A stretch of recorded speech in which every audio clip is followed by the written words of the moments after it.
ఇవాళ విజయవాడ తూర్పు నియోజకవర్గంలో ఒక ఎమ్మెల్యే కాకపోయినప్పటికీ దాదాపు 650 కోట్లతో అభివృద్ధి చేసినటువంటి వ్యక్తి దేవినేని అవినాష్ గారు. ఇంతకుముందు ఈ కాలనీలో చూసాం 8వ డివిజన్లో అన్నీ కూడా ఈ రోడ్లన్నీ పాడైపోయి రోడ్లు లేక ఉండే పరిస్థితిలో మరి తనకు ఓటేస్తారా ఓటు వేయరా అని కూడా ఆలోచించకుండా ఈరోజు ఈ తూర్పు నియోజకవర్గ అభివృద్ధే తన లక్ష్యంగా ముఖ్యమంత్రి గారు తనకిచ్చినటువంటి అవకాశాన్ని వినియోగించుకుని దాదాపు 650 కోట్లతో ఈ కాలనీలో రోడ్లన్నీ కానీ ట్రైన్లన్నీ కానీ ప్రతి చోట ఎక్కడైతే కొండ ప్రాంతం ఉందో, ఎక్కడైతే కృష్ణలంక ప్రాంతం ఉందో, రాణిగారి తోట ప్రాంతం ఉందో, అంటే కాలనీ ప్రాంతాలు ఉన్నాయో 3 ప్రాంతాలని కూడా సమంగా ఇవాళ అభివృద్ధి చేసి ఇవాళ ఈస్ట్ నియోజకవర్గం అంటే ఒక చక్కటి రూపురేఖలు తీసుకొచ్చినటువంటి వ్యక్తి మన అవినాష్. ఎమ్మెల్యే కాకుండానే ఇంత అభివృద్ధి చేస్తే ఎమ్మెల్యేగా మీరు ఒక అవకాశం ఇస్తే అభివృద్ధి ఎట్లా ఉంటుందో చేసి చూపించేటువంటి వ్యక్తి మరి దేవినేని అవినాష్. అట్లాగే గద్దె రామ్మోహన్ గారు ఉన్నాడు, 10 ఏళ్ళు ఇక్కడ ఎమ్మెల్యేగా చేశారు, కానీ ఆయన చేసింది శూన్యం.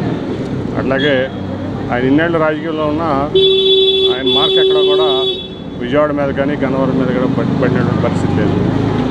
కాబట్టి ఇవాళ ప్రజలందరూ కూడా పార్టీలకు అతీతంగా, కులాలకి మతాలకు అతీతంగా అవినాష్ను కోరుకుంటున్నారు ఇక్కడ విజయవాడ తూర్పులో. అట్లాగే రేపు 24 ఎలక్షన్ అయిన తర్వాత, రిజల్ట్స్ వచ్చిన తర్వాత తెలుగుదేశం పార్టీ కూడా ఆఫీసు తాళవేయటం ఖాయం. హెడ్ ఆఫీస్కి మంగళగిరిలో ఉన్నటువంటి కేంద్ర కార్యాలయానికి తాళం వేసి ఈ పార్టీని బీజేపీలో మర్జ్ చేయడం కూడా ఖాయం. ఎందుకంటే ఈ పార్టీ ఇంకా ఎన్టీ రామారావు పెట్టిన పార్టీ 82లో పెడితే ఇప్పుడు 24లో అది మూతపడిపోతూ ఉంది. ఖచ్చితంగా నాకు తెలిసినంత వరకు తెలుగుదేశం పార్టీని బీజేపీలో కలిపేయడం కూడా ఖాయం. ఇవాళ బీజేపీ చూస్తూ ఉంటే మరి ఆ రోజు ఏదైతే రాష్ట్రాన్ని నాశనం చేసింది బీజేపీ అని చెప్పి చంద్రబాబు నాయుడు అన్నారు. మళ్ళీ ఈరోజు బీజేపీతో కలిసి ఏం హామీలు పొందాడో కూడా ఆయన చెప్పకుండా ప్రధానమంత్రి గారు వచ్చాడు, వెళ్ళాడు, ఎటువంటి హామీలు లేవు. ఆ రోజు చంద్రబాబు నాయుడు విడిపోయినప్పటికీ ఇప్పటికీ తేడా ఏంటో ఎవరికి తెలియదు. ఇవాళ ఏం హామీ లభించిందని చంద్రబాబు నాయుడు బీజేపీతో మోడీ గారితో కలిసాడో ప్రజలందరికీ చంద్రబాబు నాయుడు సమాధానం చెప్పాలి. నాకు తెలిసిందైతే రేపు ఎన్నికల తర్వాత ఈ పార్టీని కలిపేయడం మాత్రమే ఈ కలయిక అని చెప్పి నేను అనుకుంటా ఉన్నా.